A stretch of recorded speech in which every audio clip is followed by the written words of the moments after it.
Hey guys, it's EJ again. Today I'm coming up with an updated guide after a little bit of like 2 weeks now in the season.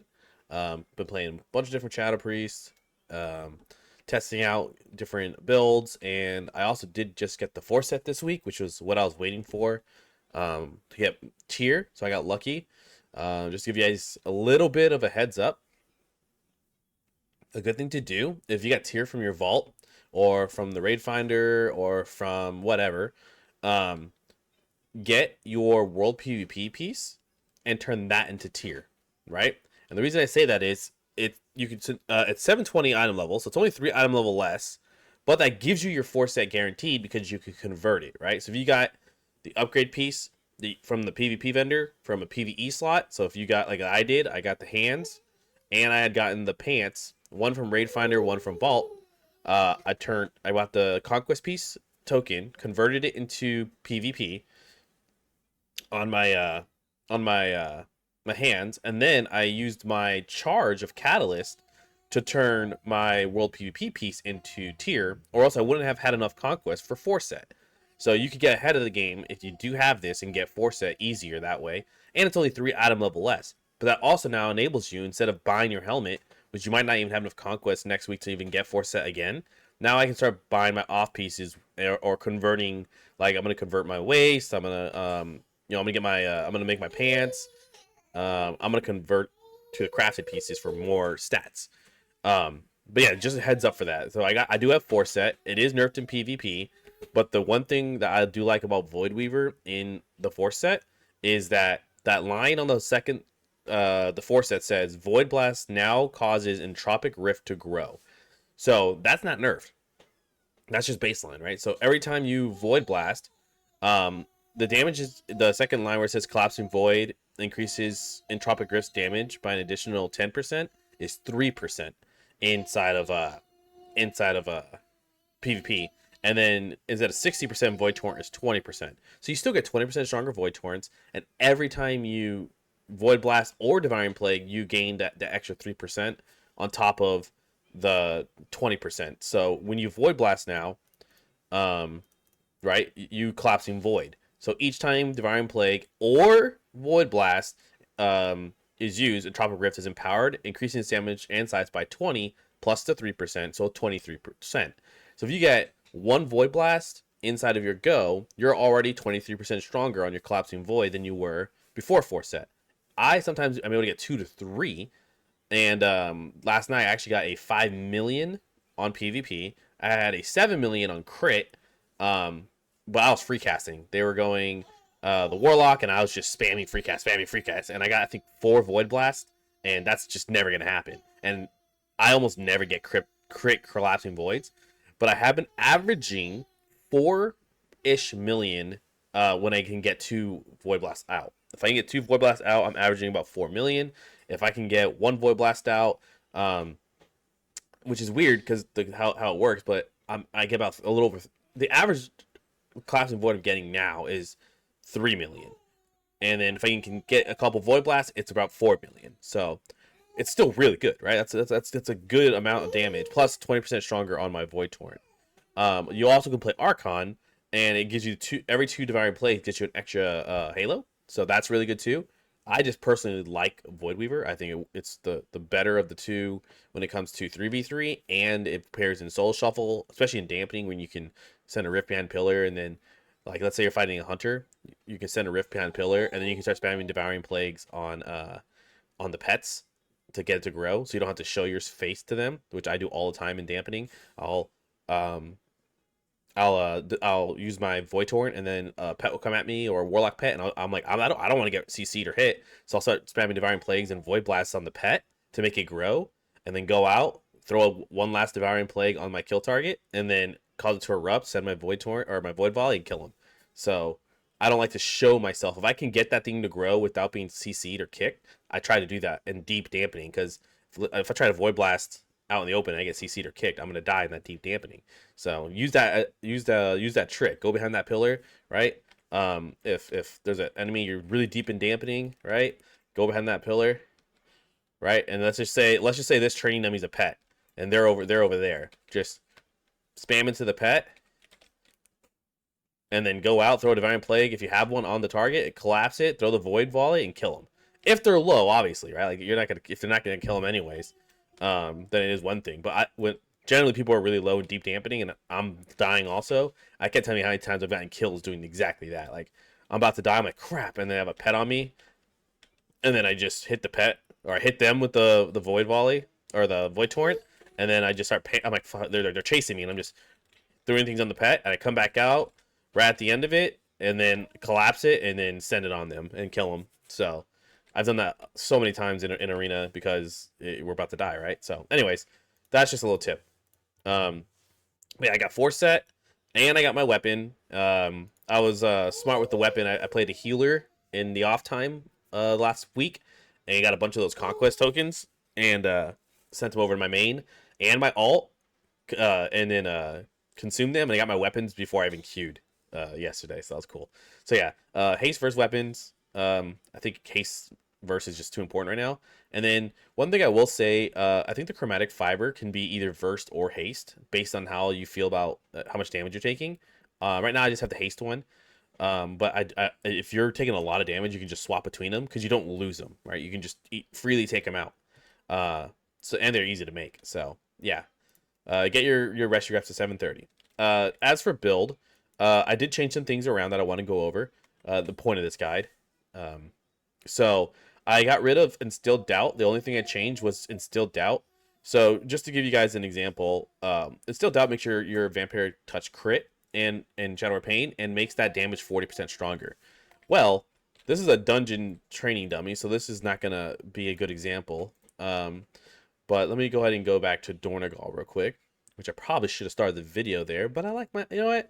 Sometimes I like to chill in the garrison, guys. It's my place, it's my area. I don't have to worry about other players. When I'm thinking of how to make a video, or I'm thinking about what content I want to do on stream, sometimes I'll just go to my garrison and like, what can I do today other than run around Dornegal and queue solo shuffle, you know? So let's just go ahead and give you guys a little example of why I don't run Distilled Doubt. Okay, so I put my Shadow War Pain and Vampire Touch on the target. Right now on 18 million health, which is insane, by the way. This is an insane thing to think about. I don't understand Blizzard. I don't understand their thought process. But just to give you guys an example, my Vampiric Touch is ticking for 160k on PvP dummy. This is a PvP dummy. 160k is what my my Vampiric Touch is ticking for, right? If that crit, let's just say that crits, and it's 40% stronger, it might be a little over 200k. This is, again, insane that it only ticks for that little damage. But the reason why I don't want to run Instilled Doubt is that's 2 points to buff something that does no damage, right? Like 179k normal hit, again, it crit for 280k. So it just crit for 280k. My Vampiric Touch is ticking for 78,000, guys. If that crit, it'd be a little over 100k.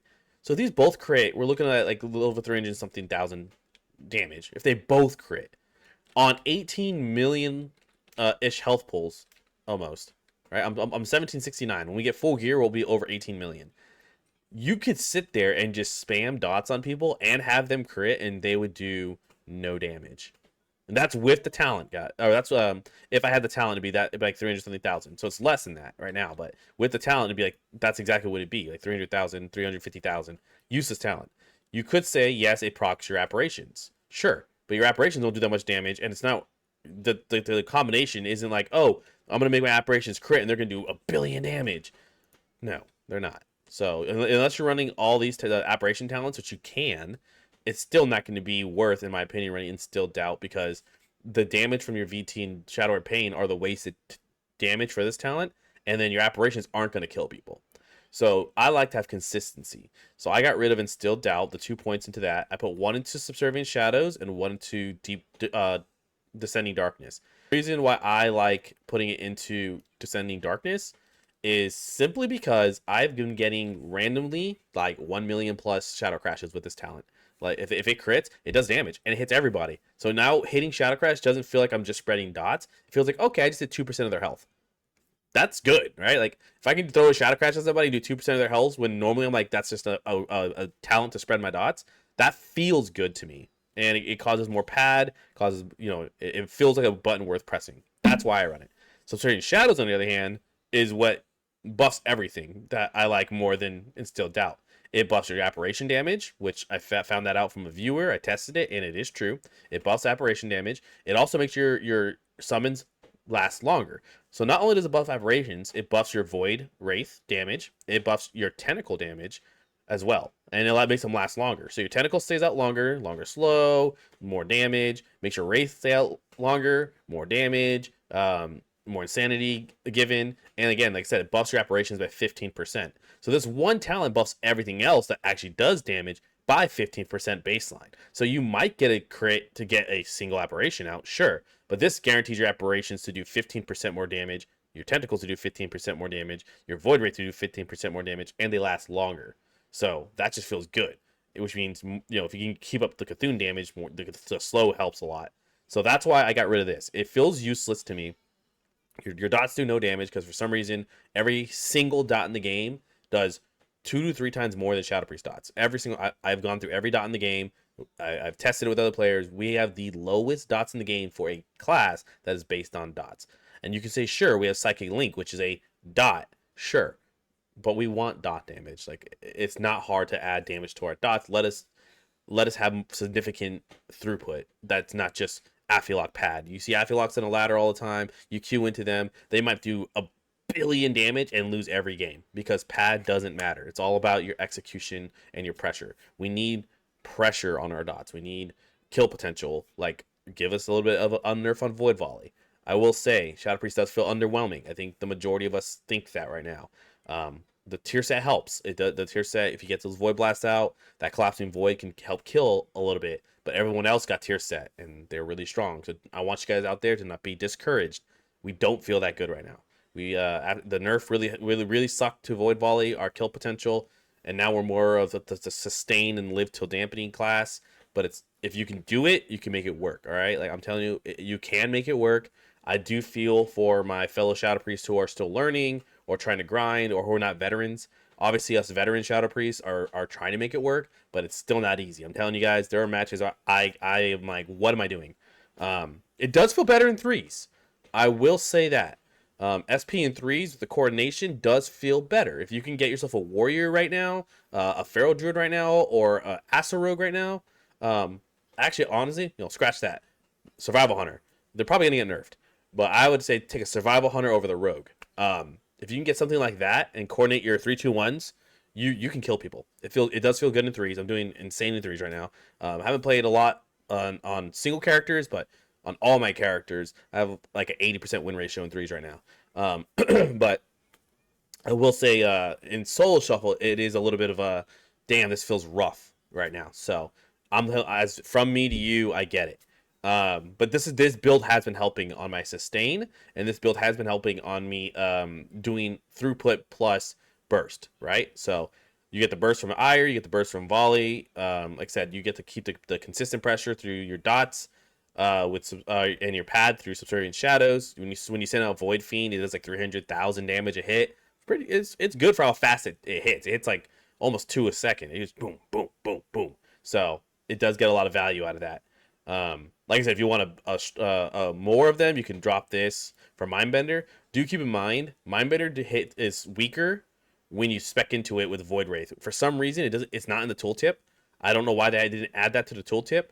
But if you guys remember, when they made Void Wraith become a 3-minute cooldown, they said if you spec in the Mindbender, it's like 50% weaker or 25% weaker or something like that.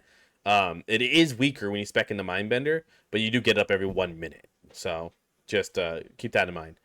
But yeah, this is what I'm running. This is the build. I'll link it in the channel below, or the comments below, sorry. And that's pretty much the only change for this guide. I just wanted to go talk to you guys a little bit. I know I'm a ranter. I just like to give my thoughts and opinions on my videos instead of here's a guide. But yeah, so this is the build. And again, I do a lot of damage with it. The same burst rotation you guys been doing. Just try to add that Void Blast if you can. Hopefully you get a Shadowy Insight. Again, if you really want to guarantee that Shadowy Insight in your burst, you do want to run Dark Thoughts. So you could do this. I don't think you should drop Subservient Shadows for anything right now. I think it's just too good to your pad. Oh, actually, you can't drop that. I lied. If you drop Descending Shadows, you can't go to Void Torrent without specking into Instilled Doubt. So never mind. You can't do it. You're stuck with this build. I lied to you. Ha ha ha. So this is the build. Stick with it. Yeah, that's pretty much it, guys. I can't see a better build than this personally. But again, you can run all of the Apparition talents, which I do have in my last video, and the talents are linked there if you just want straight pad damage, which is it's fine. You can do that too. But yeah, all right, guys. Let me know what you guys think. Come to my Twitch, twitch.tv/EjrSP. I'll be live today. I'll be live tomorrow. And then, you guys already know the weekends are up in the air just based on, what my wife wants to do. So, yeah, let me know what you guys think in the comments. Link your builds. I'll give you guys my opinions. And I do coaching through Discord or on stream. So, have a great season, guys.